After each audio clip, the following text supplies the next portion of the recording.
Many aircraft, mostly military, are supersonic. They can fly faster than sound. When they do, they produce a sonic boom.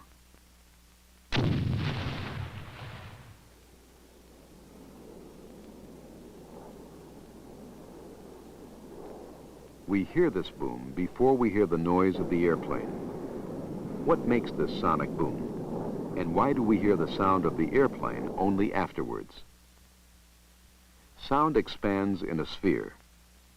The sound source produces vibrations which travel in all directions as waves of compressed air.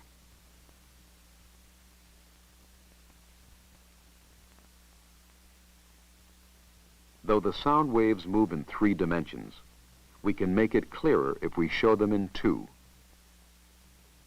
A white circle will represent a single wave of compressed air.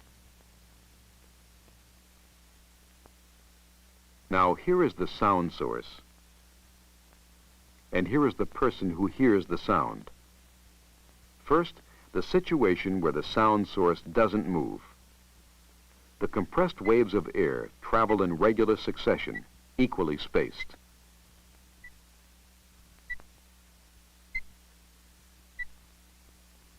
The distance between 2 compressions is called a wavelength, represented by this symbol, the Greek letter lambda.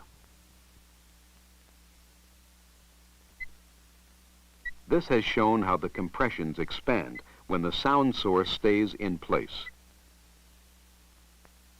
But what happens when the sound source is moving?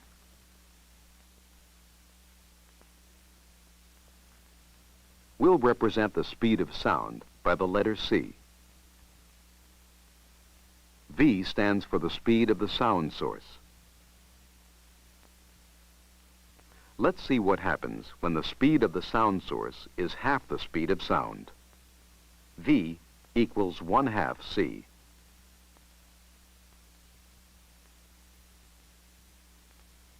When the sound source moves, the waves of compressed air in front of the sound source are closer together.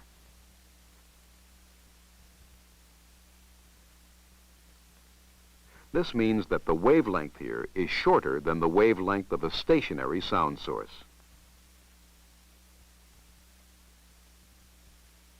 And behind, the wavelength is longer.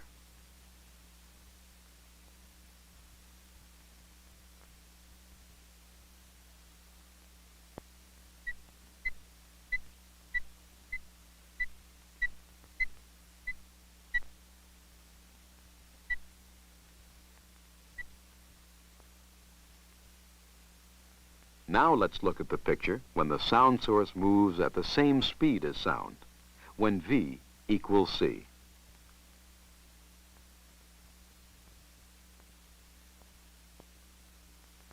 The compressed waves accumulate. They will all reach the observer at the same time. He hears a loud boom.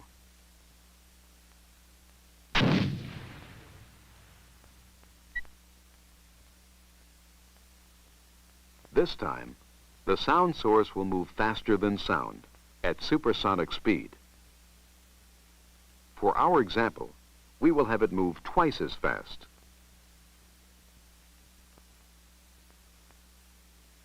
Let's say that the observer is on the ground below an aircraft. The wave compressions now form a cone.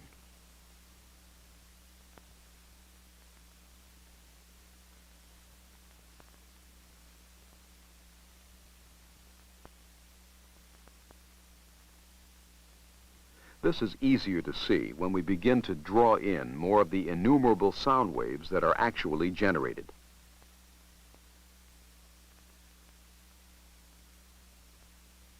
The more waves, the more obvious the cone.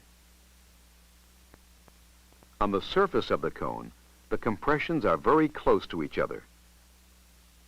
They combine to form a percussion wave, which a person perceives as a very sharp booming sound.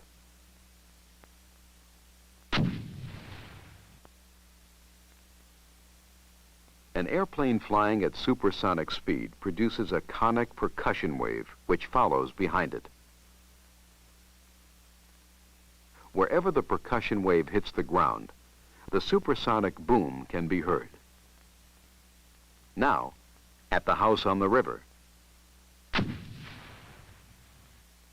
Now, at the house near the woods. The percussion wave produces more than just a loud, startling sound. It can break windows. So to avoid damage and annoyance, aircraft aren't allowed to fly low at supersonic speeds over settled areas.